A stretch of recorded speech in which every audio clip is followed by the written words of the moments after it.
Hello, everyone, and welcome to Autism Stories. I'm your host, Doug Bletcher, the founder of Autism Personal Coach.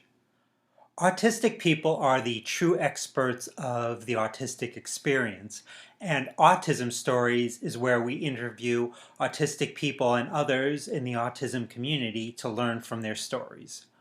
One of my passions in life is running, and I always enjoy talking with fellow runners. So that's why I'm happy to have Tracey Cohen return to Autism Stories. We'll talk a bit about running during the pandemic and then focus on her new book, My Life on the Autism Spectrum: Misunderstandings, Insight, and Growth, and what she has learned that has benefited her since being diagnosed on the autism spectrum as an adult. We hope you enjoy today's conversation. Tracey, thanks so much for returning to Autism Stories. Thank you for having me. Now, last time we talked, we had a great discussion on the importance of running in your life.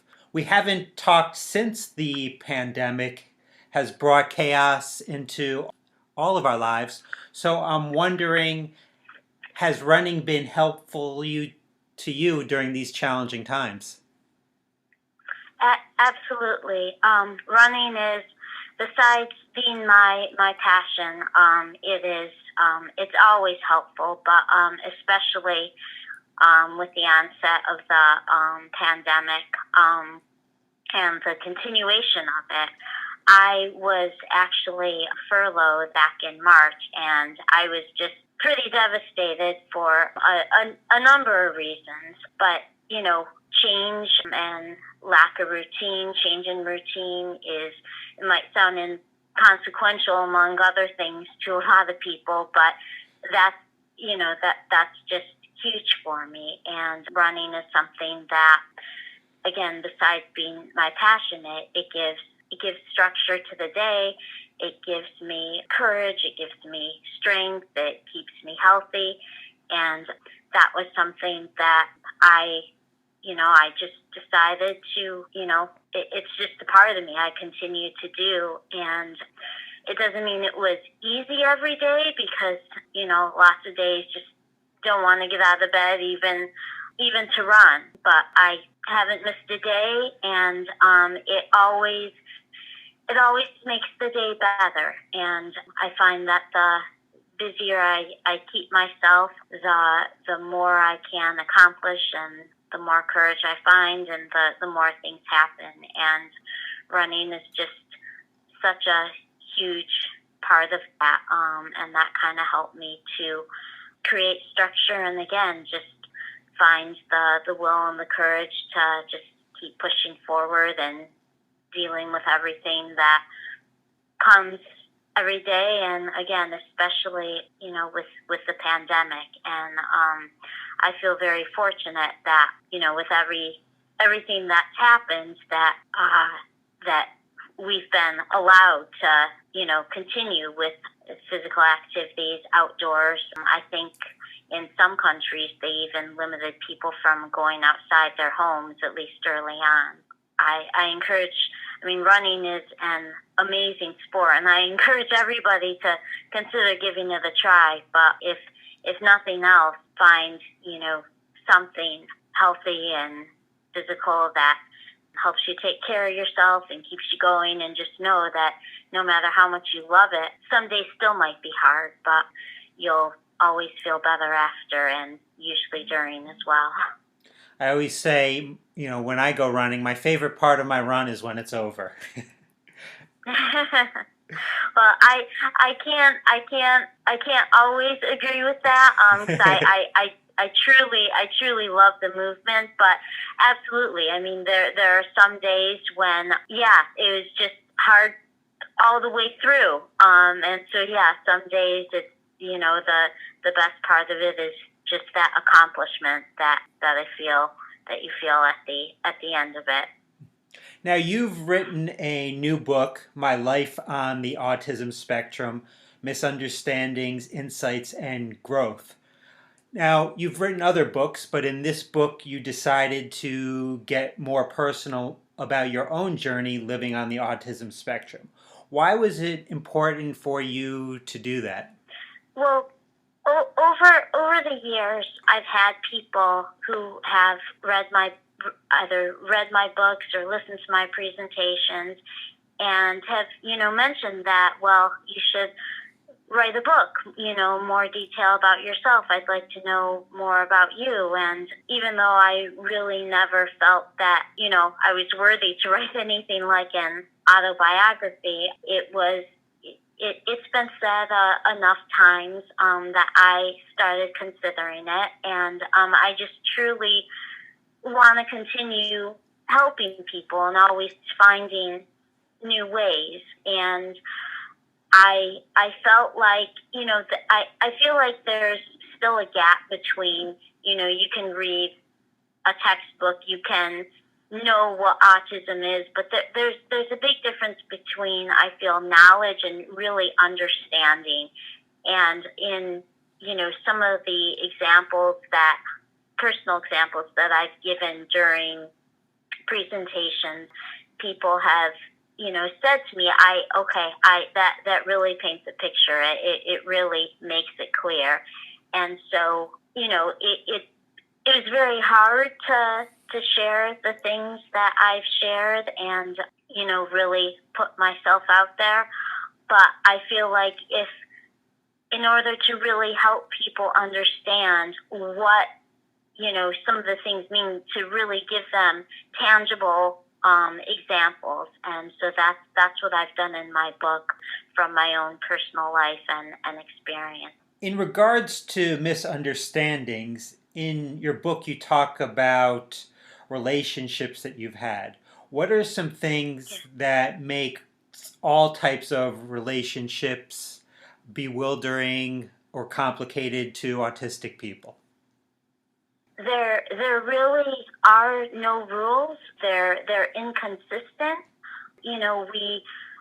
I didn't have any help growing up, but I know there are, different therapies out there, and, you, along the way, learn there are, different rules about, well, you meet somebody, and obviously not now with the pandemic, you meet someone, you shake hands, or whatever, but you're supposed to say hello, goodbye. But even though, you learn these rules, other people, not everybody adapts them. So that makes it confusing. People will say things that they really don't necessarily mean, and it's hard for somebody to distinguish when somebody's being very, very friendly. Well, is the clerk at the store being very, very friendly because they want to sell me something, or are they being very, very friendly because, well, it's their job, but they also, there's a connection there, and maybe they're, really being genuine. Family relationships are different and inconsistent. People are, not cookie cut into any one way, whether you're on the spectrum or not. And there are just so many inconsistencies, and people will say things that they don't necessarily mean, and it just puts everything in a fog and makes everything very, very unclear. In your book, you talk about being institutionalized as a preteen. I'm wondering, how did that have an effect in terms of your relationships moving into your teenage years, or did that have an effect at all? Yeah. It certainly had a big effect. It made me even less trusting. It made me feel as though, I've always been, or at least tried to be, somewhat of a perfectionist, but and a pleaser. But it made me feel even more so that I do something wrong and I'm going to be sent away again, or that I do something wrong and I only get one chance, and I'll be disregarded for forever.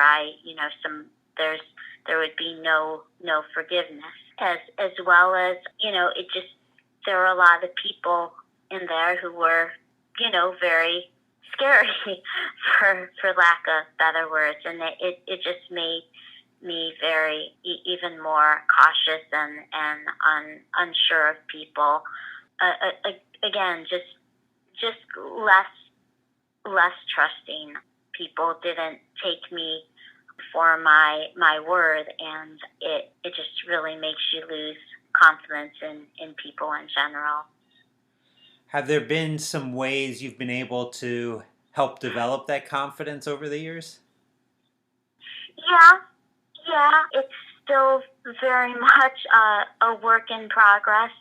Um, but there are some really good people in this world, and I've been very fortunate, and I've had a lot of really wonderful people come in my life. And even though I lack confidence, and I'm always checking, and I'm always unsure, there are people who have been kind enough to stick with me and reassure me and answer questions and just continue to be there. And, you know, when I make mistakes, show me, forgiveness and second chances and third chances. And they've kind of taught me how to, just in sticking by me, how to, do the same, and to start to learn to take people as they are and accept their mistakes and understand that their own mistakes aren't necessarily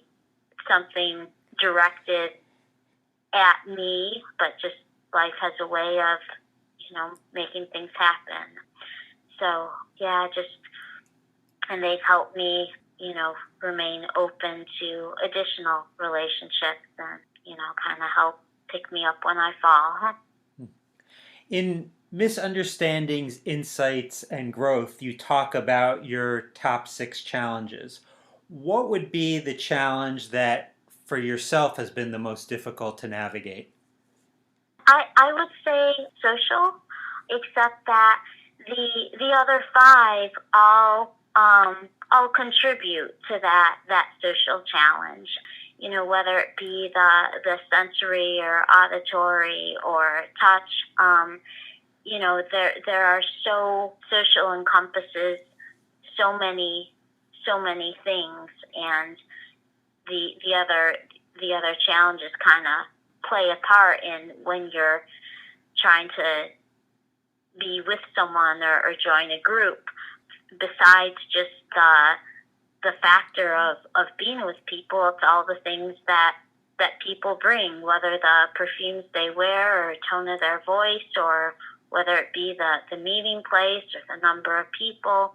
So social for sure, but my other challenges contribute because of again, just all that goes into a social situation.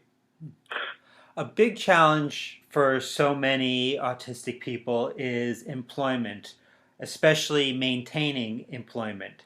Have there been some things that have been helpful to you in keeping employment in the past? I think first and foremost is just working hard, working hard, being on time, and being willing to to really do just about anything, including the things that lots of other people just might not be willing to do. That's allowed me sometimes to become, I guess, somewhat valued at least by certain employers. But I guess I would also, and it really is important to work hard and be grateful for an employment opportunity. But in the same vein, I would also encourage people to really be aware of their satisfaction with a job. And if I've had a number of jobs where it takes me a while to realize, but I figure out that I am just absolutely so miserable, and sometimes the environment actually feels hostile going in, and it's okay to recognize that something really isn't working, no matter how grateful you are for the employment opportunity, and to have the confidence in oneself and the strength and the courage to start looking for something else and know that, you're better than what is being offered to you or how you're being treated, and to be willing to make that difficult change and find a better situation for yourself. But definitely always working hard. I think that's a really important point, and sometimes it's really difficult to leave jobs and kind of give that notice. What's that process been like for you? um, it's certainly been hard, and it's certainly been scary to make the change. I think I've already shared how difficult change is, and a change in routine. But very honestly, it's it's been great. It's been a huge relief. And even sometimes before the change actually happens, once I have resigned myself and realized that something's not working, and been willing to find something else, and sometimes it's taken a few attempts to find something better, to get myself in a better situation. But it's just been a huge relief, and that really kind of makes me realize just how unhappy and just how miserable I have been, and there's no quality of life in that. So it's important to have employment and work hard to keep employment, but it's a balance with being grateful for a job, and figuring out, well, is this right for me? Is this really benefiting me, or is this actually kind of keeping me down from growing and from being a happy person? And if you're not happy, that affects everything else negatively. Thinking about helpful suggestions beyond employment, are there some things or maybe best practices or strategies that have helped you to live more authentically as an autistic adult? Yeah, I think first and foremost is uh, trusting my gut. I can be influenced very easily, and I've talked about the lack of confidence, and I'm constantly questioning myself, always thinking that other people know better and other people have it right. But despite all that, there are certain things that, no matter how different from the norm, that my gut will just tell me to follow and to stay strong. And when I stick to my gut, I find that I've made the right decision. And I the one thing I will say about myself is I feel like I've always had somewhat of an intuitive right and wrong, and it's just a good moral compass, and that's something else. No matter what the influence is, I won't compromise that. I won't compromise what I really know and believe is right, and what I feel is moral, and what is not. And there's a real fine line, between that and being stubborn and being willing to consider other opinions, other ideas, other things to try. But I'm not so much speaking of that, but more just a basic right and wrong, and sometimes right and wrong for myself, as opposed to the big picture. Last time you were on Autism Stories, we talked about you being diagnosed on the autism spectrum at age 39. Now, in your new book, you have talked about many helpful resources. What resources have been helpful to you since being diagnosed? I would have to say, uh, by continuing to read other books, learn more about autism, and as well as learning, reading other people's stories, and learning more about it. And when especially being diagnosed so late in life, I that the doctor who diagnosed me had absolutely no doubt. But I've also never been one to look for excuses, and so I I never want that to seem like an excuse. So I'm always, I can't help but doubt myself sometimes. But then when I read someone else's story, or learn more about autism, and it's like, that's just me. It helps me to be a little kinder to myself, and do the things that um, allow me a little more peace, and not beat myself up for not being able to be like everybody else, or, why, just understand why things are continually harder. And the same, besides the books, there are some wonderful conferences out there that are just so worth attending. And besides that validation that I get, there's always something. I always pick up something that I learn, or make a new connection. So just all of those resources out there can just keep helping you grow. Now, for our listeners that want to purchase your book, My Life on the Autism Spectrum, Misunderstandings, Insights, and Growth, how can they go about doing that?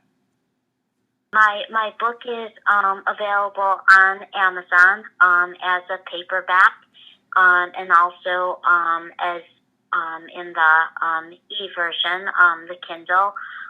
It's available from Smashwords. It's available in all sorts of ebooks, iTunes, Apple, Nook, and also, well, I don't know that bookstores are necessarily carrying it right now, or libraries, but it is available through expanded distribution, and there are lots of various libraries and bookstores where, if people prefer to have it brought in for them, it is available for bookstores and libraries to order and get in that way. I've known a number of people who have purchased my books through requests, and stores have gotten it in. Are also welcome to contact me. They can get to me through my book page, growingupautistic.com/Tracey.